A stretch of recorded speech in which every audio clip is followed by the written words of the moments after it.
ஐரோப்பிய நாடுகளில் இதுக்கென்று இருக்குது பெரிய அமைப்புகள், அழுத்த குழுக்கள், லாபிஸ், இன்ஃபுளுன்ஷியல் லாபிஸ் என்று ஆங்கிலத்தில் சொல்வார்கள். எல்ஜிபிடிக்கு லாபிஸ் என்றது மிகப்பெரிய அழுத்த குழு. இதை கண்டு இன்று பொறுப்புள்ள பெற்றோர்கள், சமூக தலைமைகள் அருவருப்போடு பார்க்கிறார்கள். இது என்னடா புதிய விஷயம், யாரும் பகிரங்க வெளியில கதைக்காத விஷயங்கள்.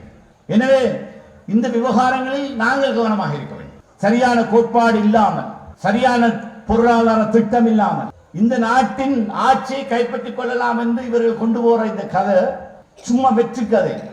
ஒன்று ஞாபகம் வைத்துக் கொள்ள வேண்டும். கோட்டாபய ராஜபக்ஷ சென்ற ஜனாதிபதி தேர்தலில் போட்டியிட்ட போது இருந்த நிலவரம் எல்லாருக்கும் தெரியும். உயிர்த்த ஞாயிறு தாக்குதல் என்று அந்த தாக்குதலுக்கு பிற்பாடு இந்த நாட்டு முஸ்லிம்களுக்கு மேல் பயங்கரவாத குற்றச்சாட்டை மட்டுமல்ல, நாட்டினுடைய பாதுகாப்புக்கு அச்சுறுத்தலானவர்கள் முஸ்லிம் சமூகம் என்ற ஒரு பீதியை அப்பாவி நாட்டுப்புற சிங்கள மக்கள் மத்தியில் ஆழமாக விதைத்து அதை சந்தைப்படுத்தி ஆட்சியை கைப்பற்றுவதற்கு அப்படியான ஒரு மிகப்பெரிய படுபாதக செயலை கபடத்தனமாக நடத்துவதற்கு திட்டங்கள் தீட்டப்பட்டது என்ற உண்மை இப்ப வெளியில வந்திருக்கிறது.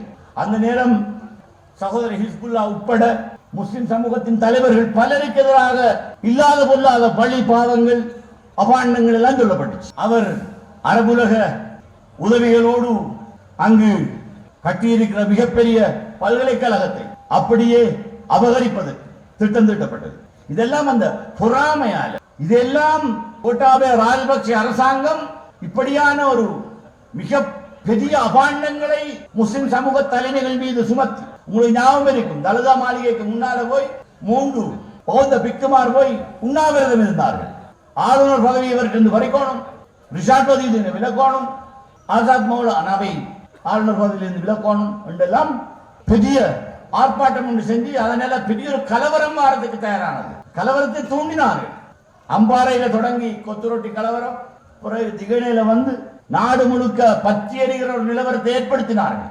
நாங்கள் அமைச்சர்கள் எல்லோரும் கூடி சமூகத்தை பாதுகாப்பதற்கு வேறு வழி இல்லை, எனவே எல்லோரும் ராஜினாமா செய்கிறோம் என்று எங்களுடைய எதிர்ப்பை காட்டுவதற்காக அந்த விஷயங்களை செய்தோம்.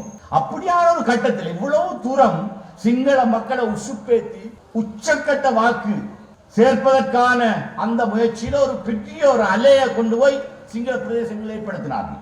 அந்த அலையின் நேரமும் தெற்கில் சிங்கள பிரதேசங்கள் 80% மேல கோட்டாபய ராஜபக்சேக்கு வாக்கு போட்டாங்க. அந்த 9 லட்சம் வாக்கு கிடைத்த கட்டத்திலும் தேசிய ரீதியாக அவருக்கு கிடைத்த விகிதாசாரம் 52%. ஞாபகம் வச்சுக் கொள்ளுங்க. சிங்கள மக்கள் பெரும்பான்மையான சகல தொகுதிகளிலும் 70, 80, 85% வாக்கெடுத்து ஒரு பெரிய அலையை உருவாக்கினாங்க. தேசிய விகிதாசாரம் 52% தான்.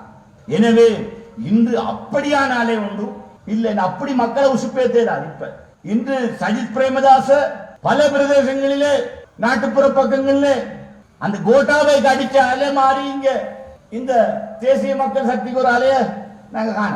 கோட்டாபைக்கு போட்ட கொஞ்சம் பேர் போறதுக்கு அவங்க எங்கால முகாம் மாறதான வேணும், அந்த நிலவரம் இருக்கு. ஆனால் கோட்டாபைக்கு அடிச்ச அலை மாறி இப்ப அலைய ஒன்று இல்லை, அது ஞாபகம் வச்சுக்கொள்ளும். அந்த அலை அடித்த நேரமும் தேசிய ரீதியாக 52% தான். எனவே அதுவும் அந்த நேரம் இனவாதத்தை மிக பிரமாண்டமாக விதைத்தார்கள். இப்ப அதை பத்தி கதைக்கலாம். இனவாதம் என்ற கதைக்க இடம் இல்லை. ஆனால் சிங்கள பௌத்த மக்கள் மத்தியில் ஒரு புதிய பீதி உருவாகிவிட்டது. அநாகமிக அட்டாக், அதாவது மத ரீதியான எல்லா இதையும் நாம் எடுத்து போட்டு பௌத்த மதத்துக்கு கொடுக்கிற முக்கியத்துவத்தை இல்லாம பண்ண போறாங்க என்று பகிரங்கமாக சொன்னதுக்கு இப்ப பெரிய பிக்குமார் சம்மேளனம் கூடி இன்று இந்த தேசிய மக்கள் சக்தி இந்த தீர்மானத்தை வன்மையாக கண்டிக்கிறார்கள். இது புதிய ஒரு பீதி அவர்கள் மத்தியில் உருவாக்குகிறது.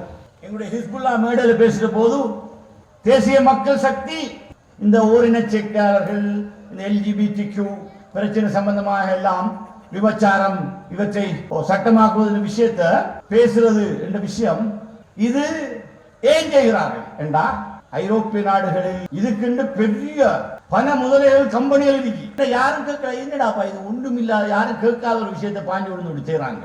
இதுவரையும் எந்த அரசாங்கமும் இதை எப்படி பகிரங்க வெளியில வந்து கதைக்கல. ஏன் கதைக்கிறார்கள்?